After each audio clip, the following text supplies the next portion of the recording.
Alright, yes, oli ku Glosh TV nga bulijjo nateera njagala kubanga nkubuuzaako muganda wange gwe wenna atugoberera wano ku mukutu gwaffe gwa YouTube nti wasiibye otya ogamba otya kasubire oli bulungi nateera nkujjukiza nti nja kusaba muganda wange genda wansaawo osubscribinge olikinge ateera osharinge still osobola okomentinga okusinzira ku vidiyo eno nga woba okoze ki nga woba ogirabe nateera nyongera okubanga nkujjukiza gwe wenna eyandyetaaza okubanga olanga naffe aba Glosh TV osobola okubanga otunoonyako kanamba kaffe ak'essimu 0750 312083 oba 0750 312083 ojja kubanga osobola okubanga otufuna tujja kubanga tukulangira bizinesi yo osobola okubanga naawe ogikuba abantu mu maaso.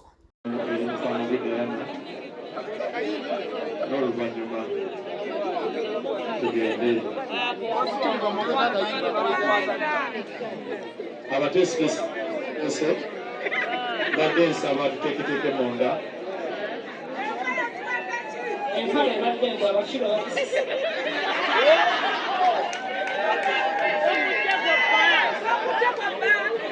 Hi guys. Hi everyone. Uncle Chumi, Uncle. Ladies and gentlemen, family members, friends, and each other.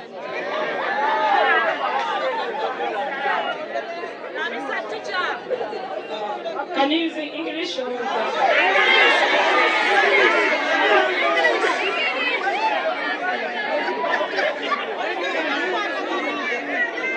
so, naika tufe abantu abakuze nga bino tubiraba amaanyi tebanago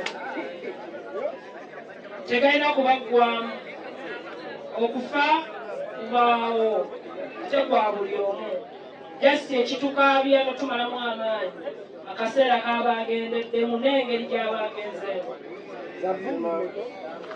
mukitegedde so ntwala okukungubagirako abantu ba famire eno kitalo nnyo ekya mukwano gwaffe kitalo nnyo ekya muganda waffe kitalo nnyo ekya musitivugaalo just no esala gye musabira era gyensabira taata wange ali mutaka ne maama wange n'omwana ono bambi Diana Mukama amukole obulungi mu ggulu abamutuusizzaako byonna bye mwakoze Katonda abasasule obunnambiro.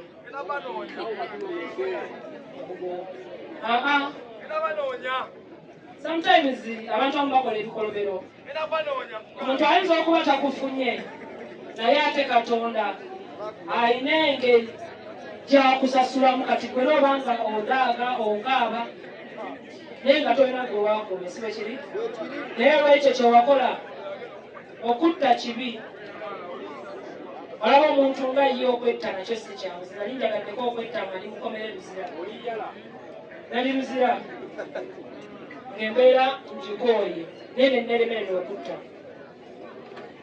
kyo mwakoze kyemmanyi kuba era ne wano bayinza okuba mwebali abatuusizako ono omwana nakyo mwakoze naye ate wanga tonnatta muntu n'olwalina kyebakukola okusonyiwa kya muntu singa nakatta abantu nga mukaaga nga mulina emmeri bata naye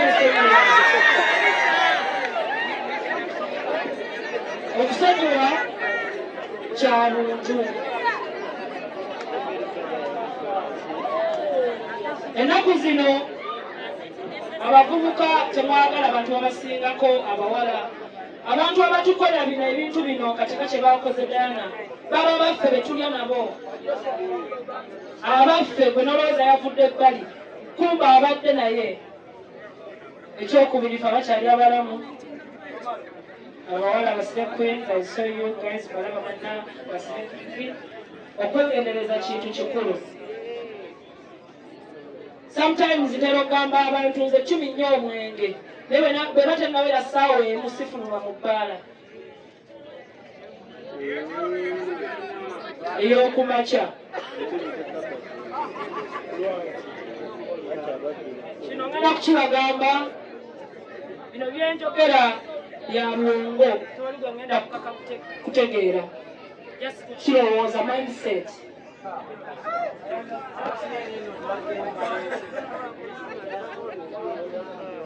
Kintu kye mwakoze ku mwana ono kintu kibi.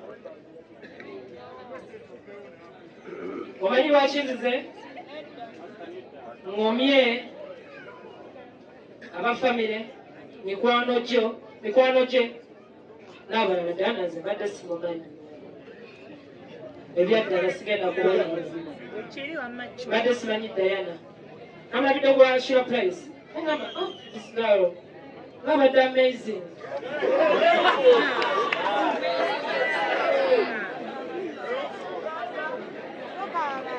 Waliwo lwenjogera ennyo abantu batandika okusaba nti 2-3 jangu nga member of parliament MP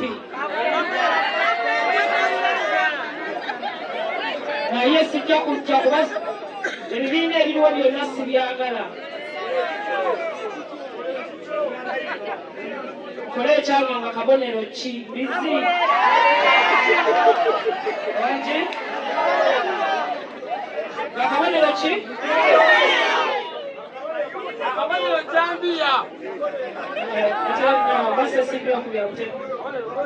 so nzikiriza Katonda omulamu era ng'ateeka Diana mu mikono gya Katonda. Taata gwe azze ng'oŋŋumya paka wano wendi, saalaba ku maama, saalaba ku taata, simanyi mukwano gwa ssenga, simanyi mukwano gwa kkojja, simanyi mukwano gwa jjajja, simanyi mukwano gwa brother oba sister. Gwaŋŋumya paka kati era n'onfuula kino kyendi. Nkusaba Katonda ali mu nze agumye famire ya Diana n'emikwano gye. Ne Diana omumpeere ekiwumu eky'emirembe, omusonyiwe bw'ataali mutuukirivu. Kitange ne mukaakano nsaba abamutuusizzaako obulumbaganyi oba babadde 3 oba 4 oba 5 bakole obulumi obukubiseemu lusinga ne kumula batuwulira essaawa y'olwaleero. Mukama basasule mwenna mugatte engalo zammwe mugambe nti amiina. Tompapia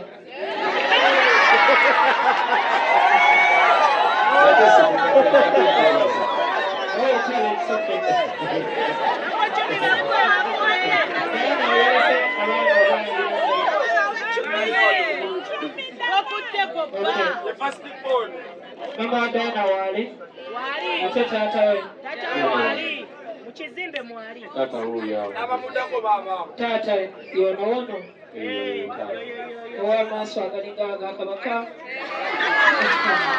Taata tuusa okusaasira kwange. Diana abadde tiktoka aba tiktoka. Tuusa okusaasira kwange gy'oli. Saba Mukama akunaazeeko amaziga. Wabula bw'aba aganaaza nga gakuvaako agakulukuse kwabo abaatuusizza ku mwana wo ekikola kino ekya sitaani. Sijja kwogera bingi because I'm not representing influence.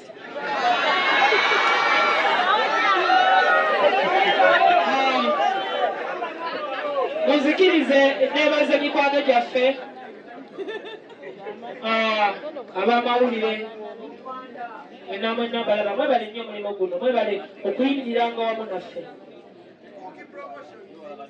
Mwenna mwebale Kuki oli wakabi sijja kumenya mannya mwenna balaba olwenge bamanyi. Ngenda kwebaza ba tiktokers mwenna kugeza nga Dushi ye muntu asobola okujja ku maiti n'agisembera naye nga n'omuntu abadde tamumanyiiko. So ekikolwa ekyo Dushi kyogenda okukola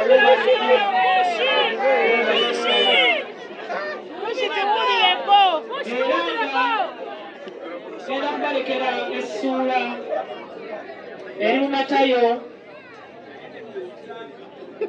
mu 12 olunnya olusooka lugamba Katonda ye taata waabo abali mu buzibu, ye musawo waabo abali mu buzibu. Nsaba famire eno, mama wa Diana, taata wa Diana, mwekwase Katonda. Temubaako kyemukola kyonna ekikyamufa, mwekwase Katonda ajja kukikola, si bwe kiri? Thank you so much. Let me first get it something to drink. Amabugo 10. Ekitabo kino kyetagamu microphone. Kati nga nze omuntu wa Mukama, Bayibuli egamba tetuulyenga mmere ya mubiri yokka wabula tulyenga n'emmere ey'omwoyo. Nsoma ebigambo byembagambye bisinga naye nga basitaddeeko Diana alina okutuuka walina okutuuka. Era Katonda ayite mmuzi akozese mmwe abalinamu muteeke ssente mu kitabo.